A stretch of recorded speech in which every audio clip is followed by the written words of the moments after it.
So I said we were going to get detailed. We will right now. NewsNation's Joe Khalil has new reporting for us on the Harris and Trump policies, and our guy Doug Flynn from Flynn Zito has analysis on the policies. All right, Joe, let's start with you. So the first thing I'll do, I'm going to put up just a screen of the Harris policies. A lot of people know, what she likes to focus on, but again, she hasn't been questioned. That's been the rub on Harris on these policies. But the tax credit, the housing units, the $25 grand for home buyers, the ban on price gouging, and hard to define. We've talked about this a lot, and eliminate the tax on tips. But as you start your reporting, Joe, why don't we start with taxes? Taxes are always really, really interesting to people. I know we have a comparison between the two sides on tax policy. Trump campaign, Harris campaign. What have you found? Yeah, so this is what it looks like side by side. So the Harris campaign now, and this is according to the Wall Street Journal actually, saying that her plan is to increase taxes on the top 1% of earners. Right now they're paying 39. This would be a 5% hike to 44. Compare that to Donald Trump's plan. Top 1% of earners would actually get a tax cut by 2% from 39 down to 37. Corporate tax rate at the moment, 21%. Kamala Harris's plan would raise it 7 points to 28%. You see there, Trump's plan actually cuts the corporate tax rate. And then there's this minimum tax. And for those at home, what that means is if you're someone who's a really high earner, you can often find loopholes and different ways to bring your own tax burden down, right? So a lot of those people, multimillionaires, billionaires, end up paying a lot less. This would be you have to pay a minimum of 25%. No matter what kind of loopholes you found. There is nothing like that on the Trump side.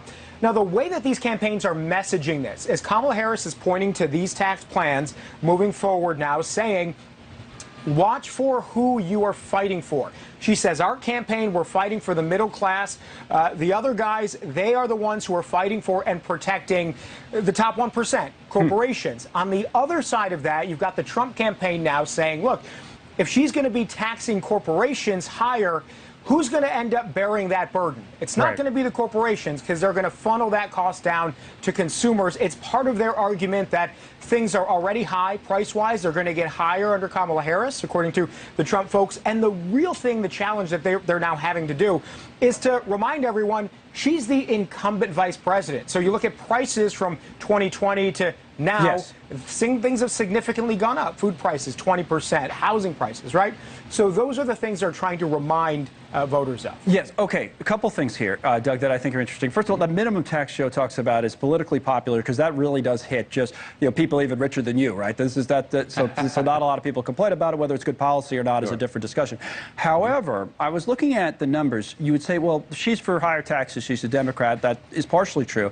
But her plan, as far as I read it, doesn't necessarily bring in more revenue or much more. What it does do is it changes who's responsible, right?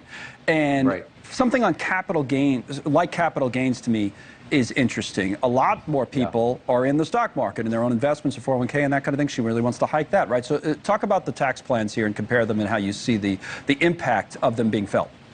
Yeah, I mean, basically, if just letting the Trump tax cuts expire means that about 2/3 of the people are going to pay more. So if she's going to not have people that make over $400,000 pay more, that means basically you have to be for a good amount of the Trump tax cuts. It's going to be interesting to see how they spin that one.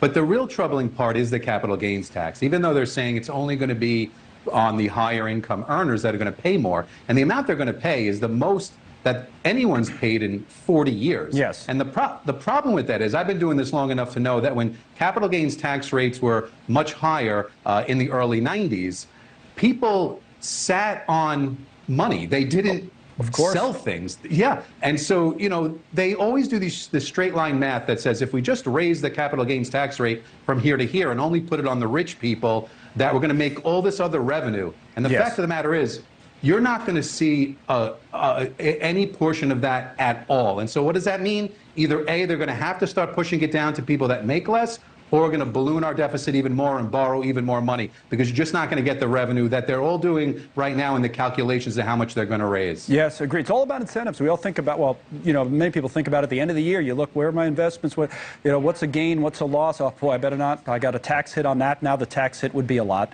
bigger, right? That affects a lot of people, Yes. even people not day trading or whatever you want to call it in the stock market. It affects a lot of just normal people. All right, Joe, on the Trump plan, let me put up the Trump plan on the screen if we can. You know, Trump's interesting economically because the tax cuts is what gets a lot of the attention. The investor class loves that. But the tariffs, traditional Republicans don't love, but it's a big part of this economic plan, Joe. What would you say about your reporting on the Trump plan? Yeah, it is. And look, this is something that he has advocated for even when he was president the first time, as high tariffs. And it did strike a certain chord with classic, more traditional conservatives who are just vehemently opposed to doing the tariffs. But there is this sort of populist streak, and J.D. Vance embodies this too, that the Republican side says you need to find ways to hold China accountable. It's one of the very few slivers of our current politics that is still bipartisan now, is trying to hold China accountable in some ways and being tough against China. This is a way for them to do that. So I think it's almost a political plus rather than even an economic one. We're coming up at the top of the hour. We always check our top stories in the market close, which we'll do. But I want to give Doug a chance, so we'll go over a little bit on this, and then we'll continue with our top stories to respond to that. Because, I was talking to Mark Zandi, as you know, the economist is on here and every now and again, and his basic take was on it. Trump's probably better for the stock market, right? But he likes Harris's plans for other things. Actually thinks inflation might be lower and growth might be higher. I don't know. But, again, Trump likes using the stock market as a gauge. Thoughts on the Trump plan? He does. Well, and I think just about tariffs for a moment, I keep thinking about how bad tariffs are, yet the Harris-Biden administration kept all the tariffs in and actually raised some. So I don't know that if they were really that bad, they should have gotten rid of them all. So perhaps another 10% might push us over the edge.